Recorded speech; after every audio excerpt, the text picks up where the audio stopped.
Calcium mallet अवक्षेपित हो जाता है, जिसकी अभिक्रिया H2SO4 से करनी, इसकी अभिक्रिया H2SO4 से करने पर मैलिक अम्ल प्राप्त होगा।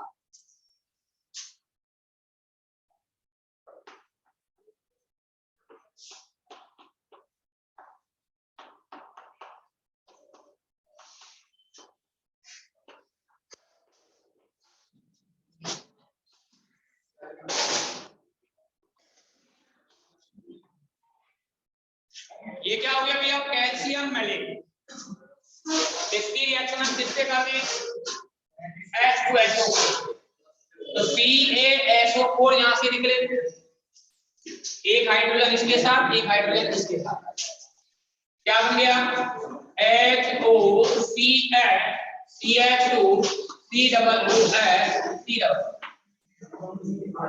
क्या बन गया यहाँ पर मैलिक अम्ल। लिख ले रिएक्शन,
ठीक है भाई।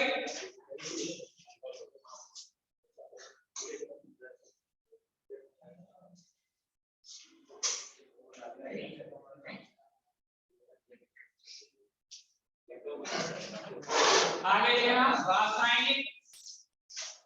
रासायनिक अभिक्रिया, ये क्या हो गई, विक्रयी अभिक्रिया हो गई CmC2। हमने पहले क्या किया था, ऐसी अभिक्रियाएं पढ़ी थी जिससे कि B और L दोनों मैलिक अम्ल बन रहे थे, उसके बाद केवल प्लस मैलिक अम्ल वाली पढ़ी थी, और अब केवल किसकी है, माइनस मैलिक अम्ल। ठीक है, अब इसके बाद मैलिक अम्ल की रासायनिक।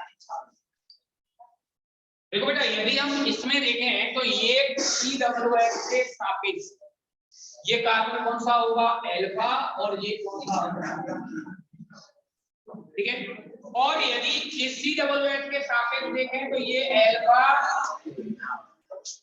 तो इसमें जो OH जुड़ा हुआ है वो कहाँ जुड़ा हुआ है, एक COOH के सापेक्ष अल्फा स्थिति पर और दूसरे के सापेक्ष। तो यहाँ जो अभिक्रियाएं होंगी वो अल्फा और बीटा OH समूह की दोनों के रूप में होगी।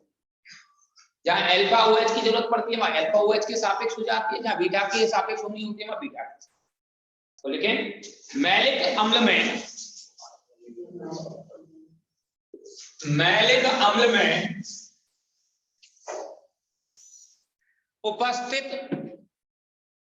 उपस्थित हाइड्रोक्सी समूह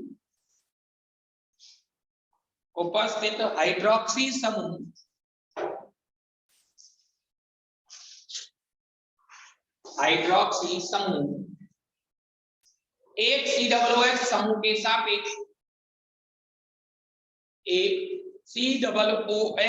के सापेक्ष अल्फा स्थिति पर उपस्थित होता है,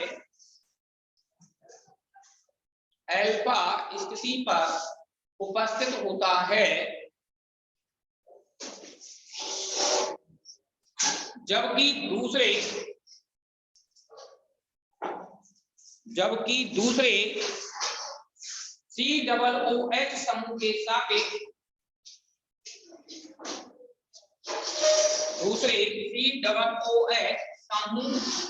सापेक्ष बीटा स्थिति पर उपस्थित होता है। बीटा स्थिति पर उपस्थित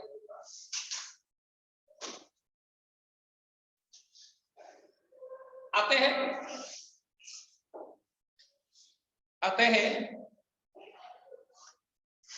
अल्फा तथा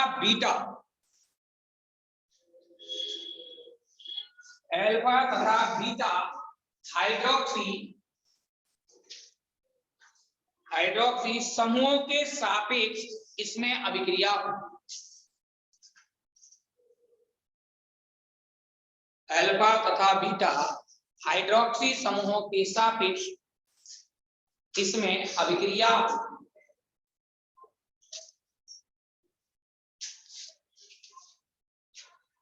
जो पहला देखें ताप का प्रभाव, मैंने यहां पर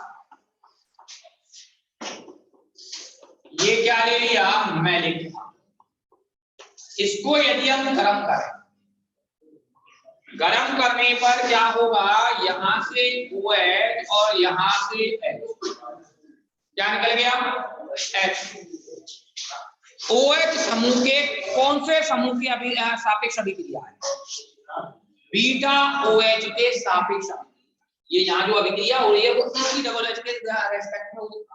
तो यहाँ से OH और यहाँ से क्या हो गया, अल्फा बीटा क्लोरो, क्या निकल जाएगा यहाँ से, ये H।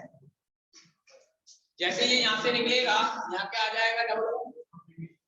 और जब डबल बॉन्ड आएगा तो इसमें आइसोमेरिक हो जाएगी ज्यामितीय समावेश। और ज्यामितीय समावेयता के सापेक्ष इसमें दो अवस्थाएं बन जाएंगी, एक समकक्ष और एक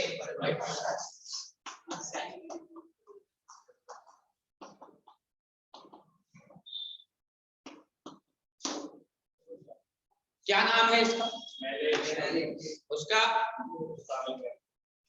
यहां ज्यामितीय समावेयता के आधार पर नाम रखो।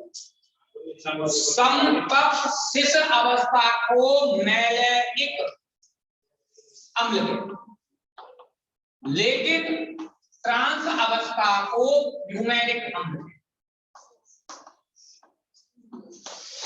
फ्यूमेरिक। ध्यान रखना, ट्रांस अवस्था फ्यूमेरिक कहलाएगी। ऐसी एक प्रोटोनिक अम्ल है, उसकी दो अवस्थाएं होती हैं, सिस और ट्रांस। सिस अवस्था को आइसोप्रोटोनिक एसिड और ट्रांस अवस्था को प्रोटोनिक एसिड। ऐसे सिनेमिक अम्ल में है एलोसिनेमिक अम्ल और सिनेमिक। तो यहां जैसे ही हम इसको आगे गर्म करेंगे तो क्या निकलेगा, H। किसमें से निकल सकता है, कहां से निकलेगा, COOH के बीच में। आपको बताया था दो COOH के बीच में दो कार्बन हैं, तो H को क्या इसमें से H निकल सकता है, निकलेगा किसमें से। तो इन शॉर्ट यदि अपन बात करें तो क्या हुआ, तो बेटा गलत है,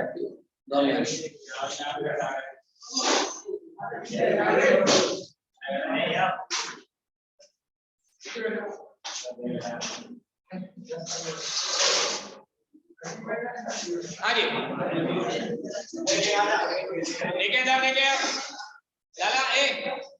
आगे आजा, स्टूल ले ले वहां से, स्टूल उठा करके आगे बैठ।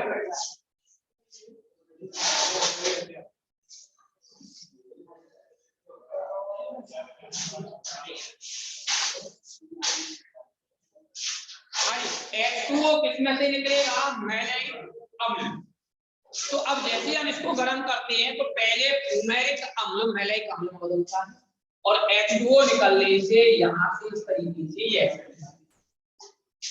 क्या बनेगा,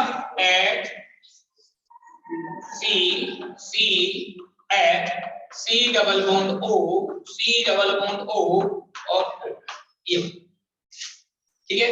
इसका नाम क्या है, मैलेइक एनहाइड्राइड।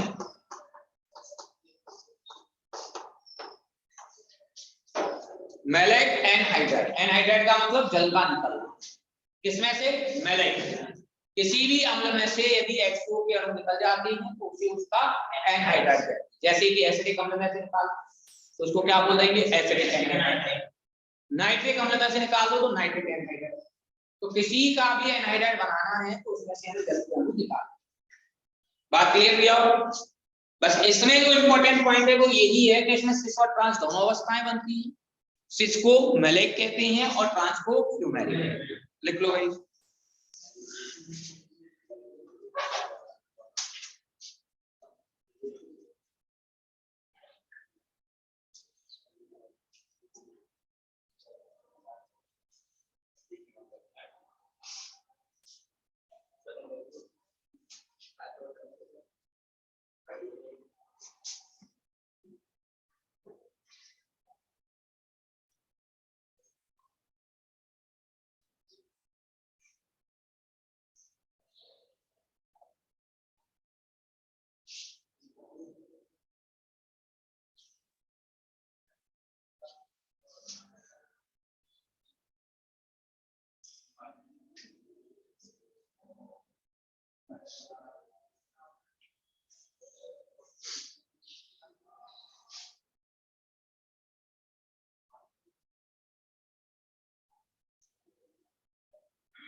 ठीक है भाई।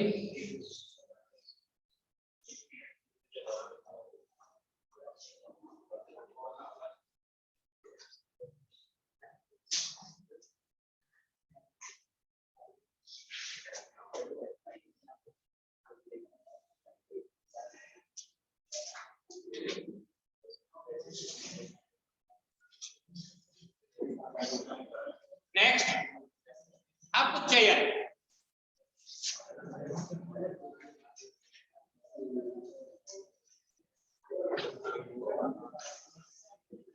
हाँ भाई देखिए, अपचयन यदि इसका किया जाए, अपचयन क्या होगा यहाँ पर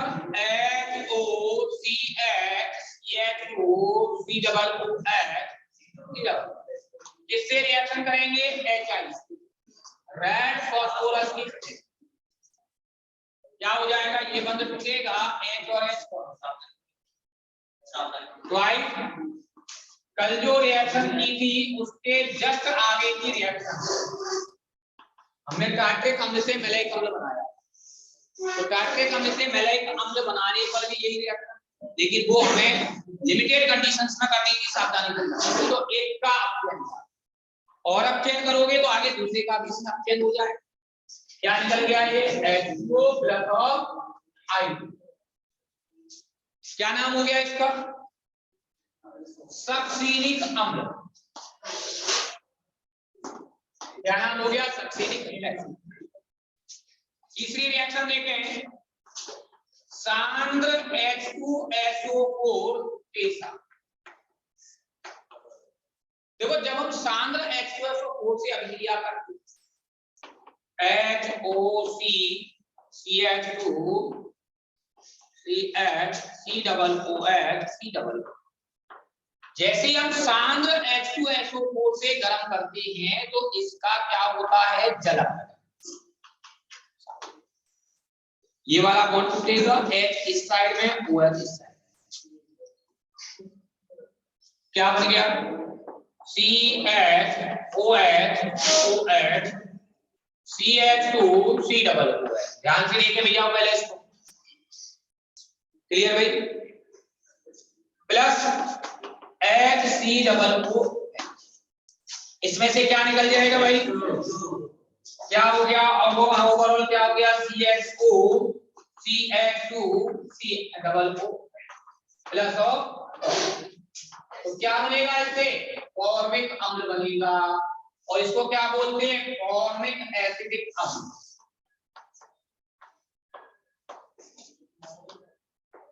क्या करेंगे इसको? फॉर्मिक एसिडिक अम्ल।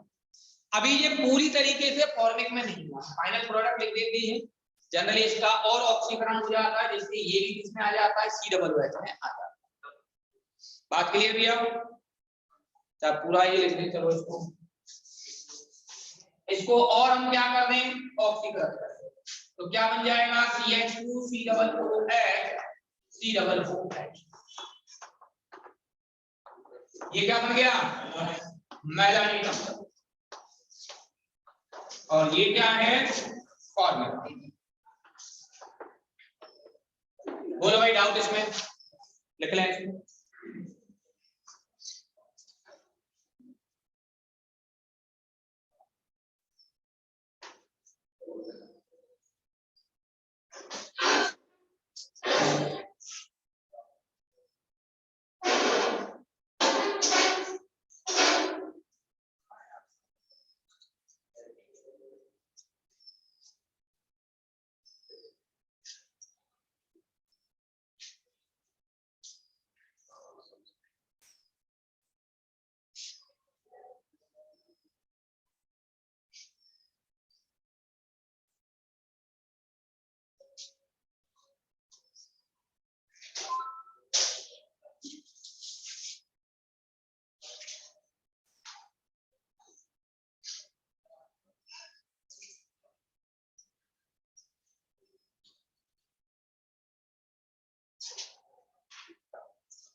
लिखे बेटा?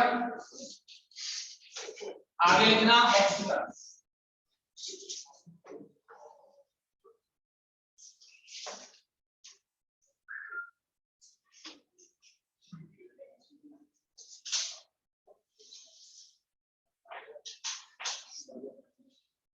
ऑक्सीकरण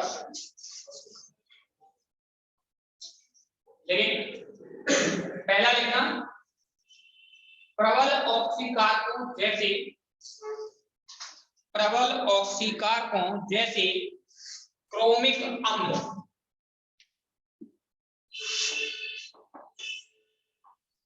क्रोमिक अम्ल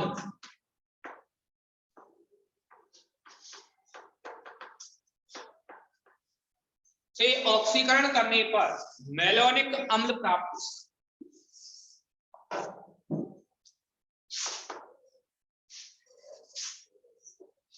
से ऑक्सीकरण करने पर मैलोनिक अम्ल प्राप्त।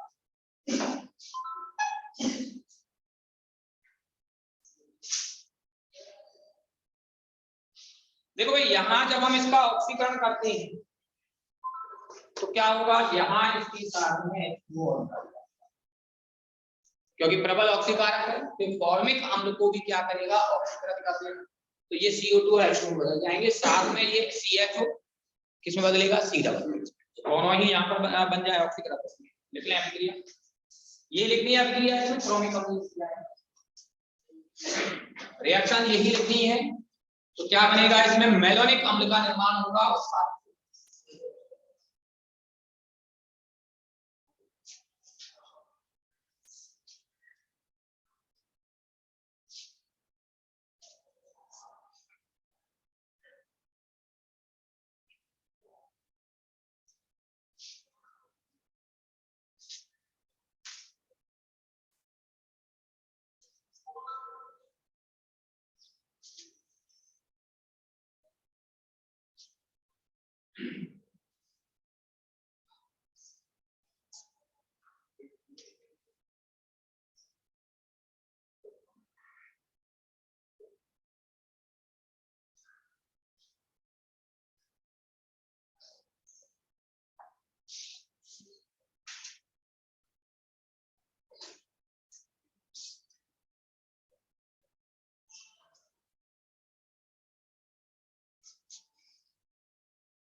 ठीक है बेटा।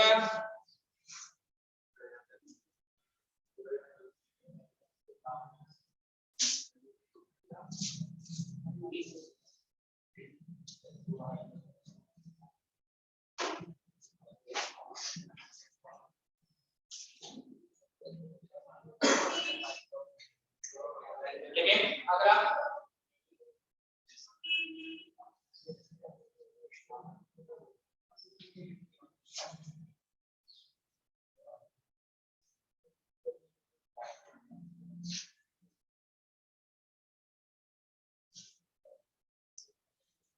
इसका सेकंड पॉइंट,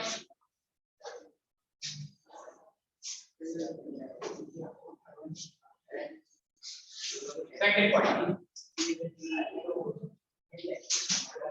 यदि यदि मैलिक अम्ल का ऑक्सीकरण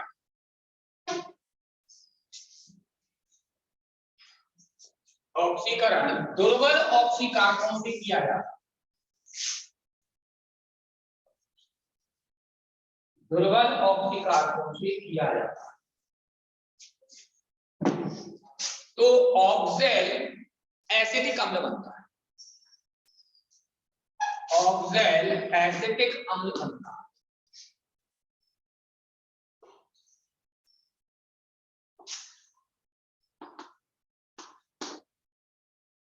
ऑक्सैल एसिटिक अम्ल बनता है जिसमें चलाव्यवता पाई जाती, जिसमें चलाव्यवता पाई जाती।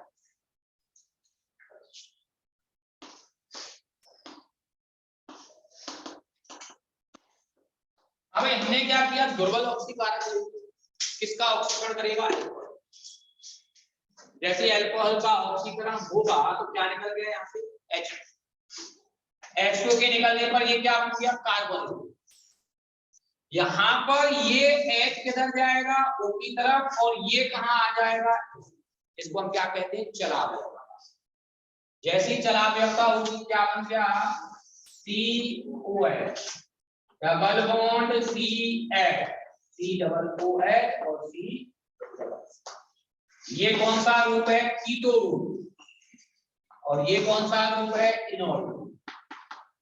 तो क्या हो गया, इसमें कीटो इनॉल समाप्त। ठीक है भाई, लिख लें इसको।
ठीक है भाई, आगे ठीक है।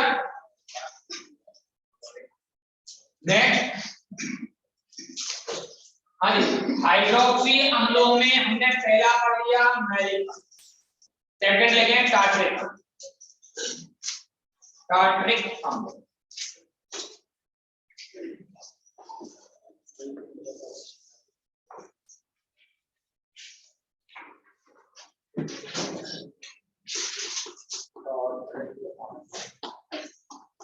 सूत्र क्या है भैया उसका? OH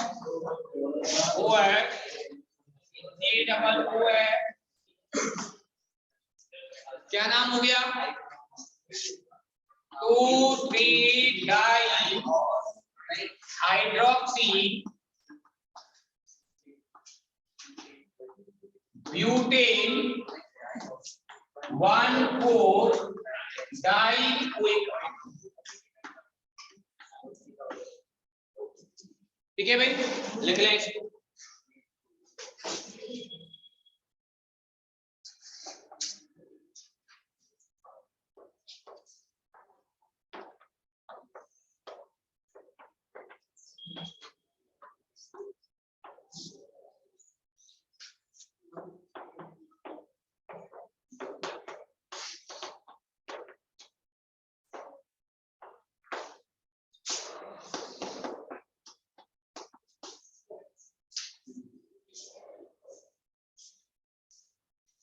हाँ जी, पहली कौन सी है? असंतृप्त डाई कार्बोक्सिलिक अम्ल।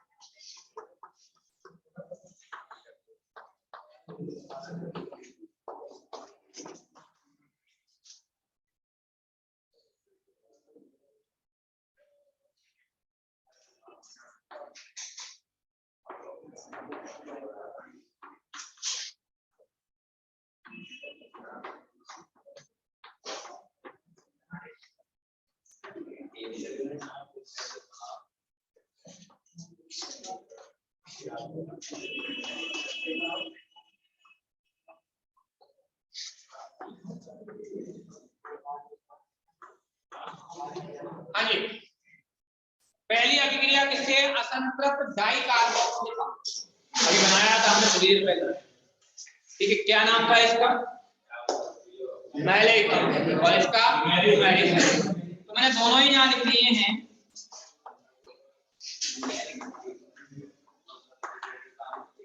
इसमें हम अभिक्रिया किससे करते हैं? बेयर अभिक्रिया। बेयर अभिकर्मक क्या होता है? KMnO4 का तनु जलीय है। कैसा होता है? गुलाबी। खासियत क्या होती है कि ये असंतृप्तता के परीक्षण में काम आता है। यदि कोई भी असंतृप्त यौगिक एल्कीन या एल्काइन बेयर अभिकर्मक से अभिक्रिया करते हैं तो उसके रंग को विलुप्त कर देते हैं। तो हम इसी से पता करते हैं यदि कोई रंग को विलुप्त कर रहा है बेयर अभिकर्मक तो वो असंतृप्त यौगिक, और ये नहीं कर पा रहा है तो वो संतृप्त। तो यदि आपसे कहा जाए कि किसी एल्केन और एल्कीन का विभेदन किस प्रकार होगा तो बेयर अभिकर्मक की सहायता से।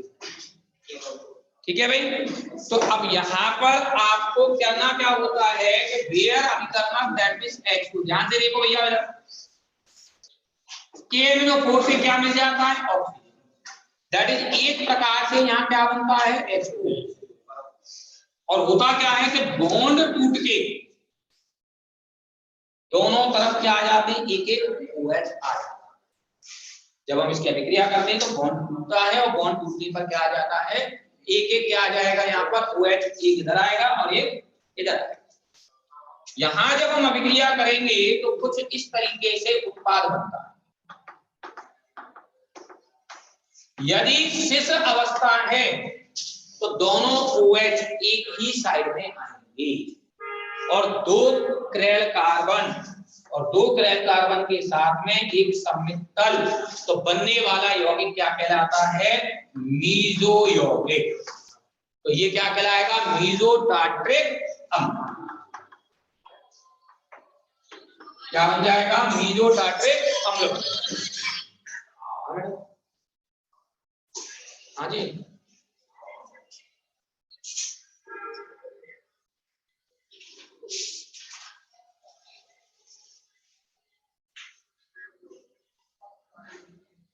जो आ रहा है मैं यहाँ पे स्कूल में आके बात करता हूँ।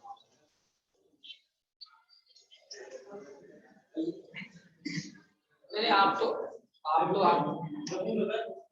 कराओ, आप ट्वेल्थ में कितने कराओ आगे।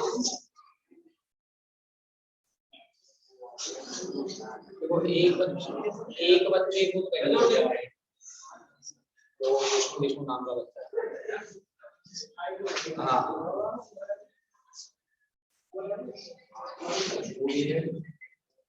अब जो भी है उसमें तो मेरे पास फोन आया था, वो ये कह रहे हैं कि जो भी है, और वो ये कह रहे हैं कि वगैरह बच्चे को तो बनेगी नहीं। वो क्या है कि क्या बनवा देंगे या फिर बनाए वो अमाउंट बता दें।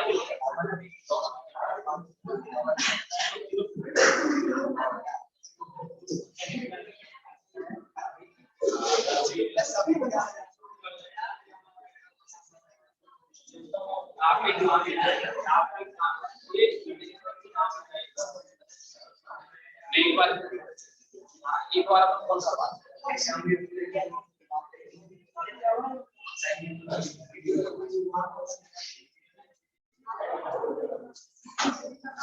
हाँ भाई,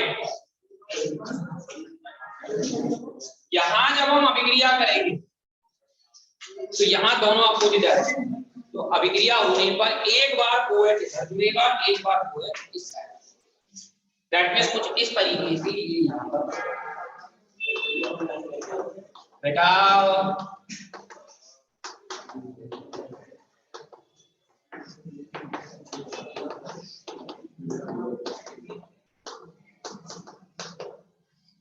या ठीक है, क्या कहलाएगा ये? अब क्या बन गया यहाँ पर? रासायनिक मिश्रण। एक डी रूप में आएगा और एक एल, लेकिन फिर भी क्या होता है कि जब हम एक ही कंपाउंड में दो कार्बन और उनमें प्रकाशिक घूर्णन पाया जाता है, मीजो यौगिक कैसे होते हैं? प्रकाशिक घूर्णन नहीं होता है, वो आंतरिक रूप से क्या होते हैं? प्रतिकार करते हैं, उनमें आंतरिक प्रतिकार पाया जाता है। ठीक है, लेकिन इनमें क्या होगा? जब ये दोनों अपोजिट डायरेक्शन में है तो ये इसको क्लॉकवाइज मतलब एंटी क्लॉकवाइज घुमा रहा है, तो ये भी एंटी क्लॉकवाइज घुमाएगा, ओवरऑल कंपाउंड क्या होगा? एंटी क्लॉकवाइज घुमाएगा। तो ऐसे कंपाउंड्स में जब ये दो कंपाउंड बनते हैं इसको हम क्या बोलते हैं? रासायनिक मिश्रण। अब देखो एक छोटी सी चीज, शायद पता नहीं आपने पढ़ी थी नहीं पढ़ी थी लास्ट ईयर, यदि मीजो यौगिक के दर्पण प्रतिबिंब बनते हैं तो उनको हम क्या बोलते हैं? द्वियो युग्म पढ़े थे, थोड़ा तो ज्यादा रिकॉर्डिंग में। दो तरीके के युग्म होते हैं, एक द्वियो युग्म और एक त्रित्व। ठीक है, वो दर्पण प्रतिबिंब के आधार पर जो भी है क्या बनेगा इसमें? यदि मैलिक अम्ल होगा तो किसका निर्माण होगा? मीजो का। और यदि क्या होगा? फ्यूमेरिक अम्ल होगा तो किसका निर्माण होगा? रासायनिक। बना ले सिलेक्शन को फटाफट। लैंग्वेज लिखाओ या नहीं बताओ ये? देखो तो फिर पहले लैंग्वेज। देखिए जब असंतृप्त डाइकार्बोक्सिलिक अम्लों की अभिक्रिया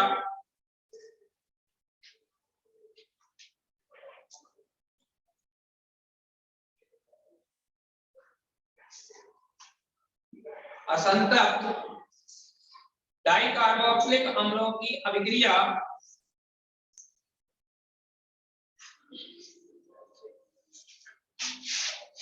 डाइकार्बोक्सिलिक अम्लों की अभिक्रिया बेयर अभिकर्मक से की जाती है।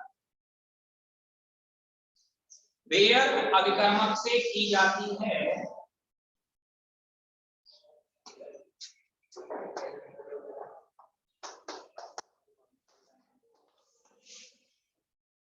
की जाती है तो टार्ट्रिक अम्ल का निर्माण होता है। टार्ट्रिक अम्ल का निर्माण होता है।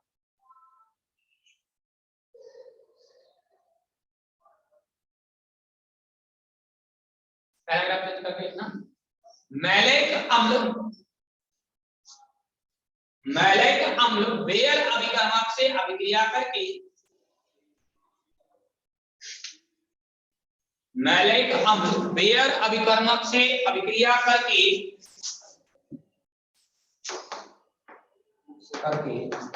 मीजो यौगिक का निर्माण करता है। मीजो यौगिक का निर्माण करता है।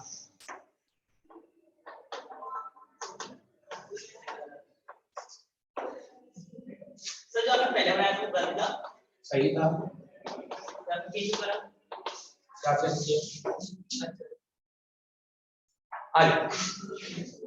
क्या लिखा है? मीजो यौगिक का निर्माण, जबकि फ्यूमेरिक अम्ल रासायनिक मिश्रण का निर्माण करता है। रासायनिक मिश्रण का निर्माण करता है।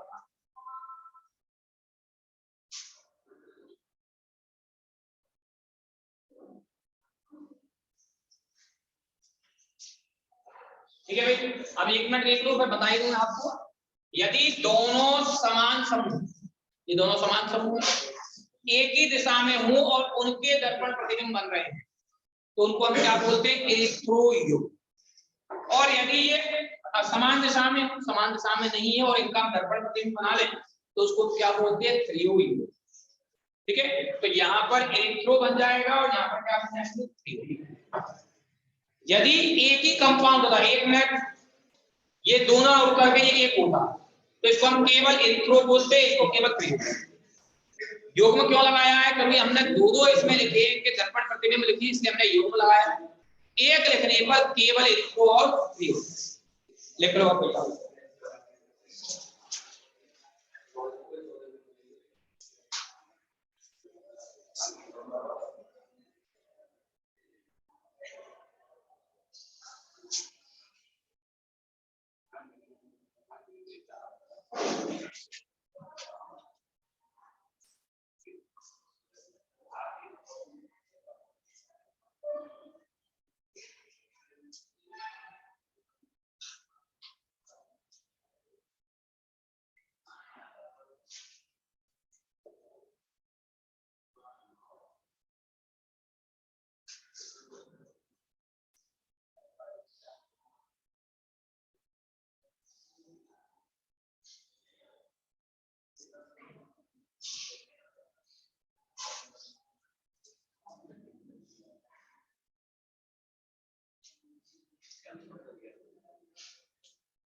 लिख लो भाई इसको।